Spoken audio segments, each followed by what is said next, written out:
Salut à tous. Aujourd'hui, on va essayer de changer la suspension avant de la Mustang et de la passer en combiné fileté. On va mettre du classique Performance Products, c'est donc des suspensions de chez eux avec des tubes réglables de chez Viking. Voilà, bah écoutez, on va essayer de faire ça. Allez, go.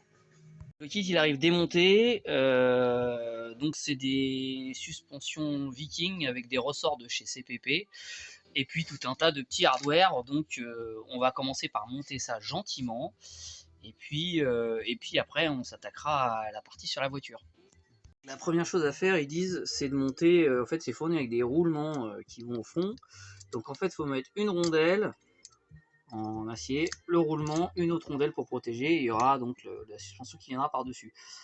Ils disent qu'il faut les graisser, donc on va les graisser, et puis ensuite on montera le haut pour pouvoir le plugger, c'est ça en fait. Donc voilà.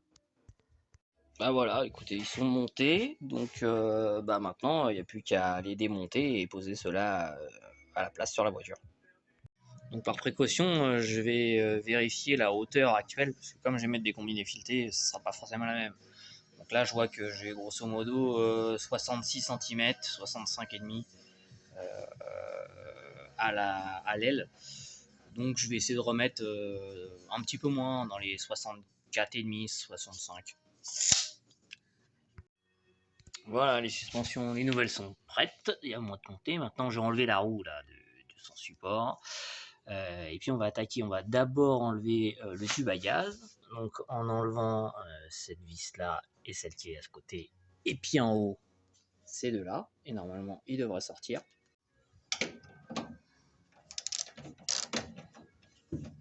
Tout seul, pas tout serré.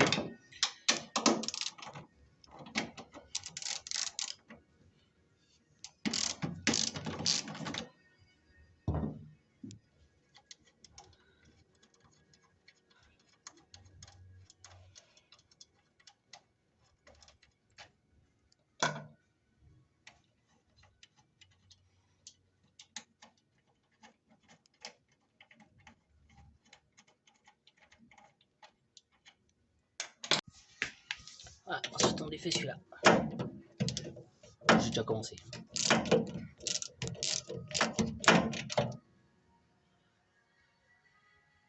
Une fois que vous avez eu les 4 vis, normalement il sort. Il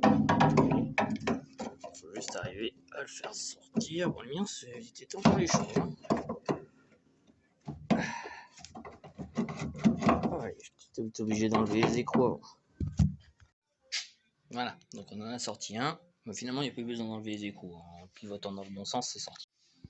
Bon, pour glisser mon outil à l'intérieur du ressort, je vais enlever ça aussi, le support de l'amortisseur à gaz. Sinon, ça passera pas. J'ai enlevé le support. Bon, j'ai remis les vis pour pas les perdre, mais bon, vous pouvez les mettre ailleurs. Alors l'idée, c'est de faire passer l'outil qui est là-dedans, en mettant les griffes du haut en haut de l'amortisseur et les griffes du bas en bas de l'amortisseur. Et après, il faut tourner ça là. Et puis voilà, allez. Ok, je reviens vers vous. J'ai dû changer un peu mes plans, c'est-à-dire enlever mon outil, couper la tige qui est là parce qu'elle a été trop longue, elle a tapé dans le spring perche, du coup ça allait pas du tout. Et donc je l'ai remis, et ce coup-là on va pouvoir revisser et j'espère qu'il va venir. Ok les gars, ça y est, je l'ai sorti. J'ai dû faire un petit peu levier sur le spring perche, vous voyez, pour basculer, pour pouvoir le faire venir à l'avant. Bon, alors je vais vous le montrer. Voilà, le truc qui fait flipper, c'est ça, parce qu'évidemment il est compressé. Et là, allez, ça s'est bien passé. Maintenant on va démonter le spring perche et on pourra attaquer le montage du nouvel amortisseur. Donc démontage du spring perche, normalement c'est 2 vis. Et avec un peu de bol, ça va le faire. Pour préciser, le spring perche, il faut l'attaquer par en dessous, par le écrou qui est là. Parce que par au-dessus, ça bouge pas. Enfin, en tout cas chez moi. J'en ai un peu fier, mais le voilà. Bon, alors maintenant il faut replacer la nouvelle suspension. La bonne nouvelle, c'est comme elle est réglable, mais normalement je devrais pas avoir besoin de compresseur de ressort pour la remettre. Parce qu'on va la mettre au mini et on la serrera après par le bas avec la clé. Voilà, j'ai mis le bas. Maintenant je vais lever doucement pour aller placer la tête du ressort bien dans son logement. Et puis je vais finir de boulonner parce que j'ai pas serré à fond. Et puis bah ça a de la gueule quand même. Hein. Voilà, donc là on voit bien, il est bien dans son logement avec le caoutchouc, la tête qui ressort. Maintenant on va remettre le support de la tête d'amortisseur à gaz. Voilà, donc là j'ai remonté la tête. Maintenant on va le lever, on va mettre un petit peu en pression l'amortisseur. Et puis on va le replacer gentiment, la tête du tube à gaz. Et voilà, fini. Après il faut le régler selon la notice, et puis selon ses envies. Et puis replacer la roue et puis faire l'autre côté. J'ai mis un confort assez ferme, donc je suis à 4 pour le C qui est la compression, et je me suis mis à 6 en rebond, donc c'est un test, hein, on va voir.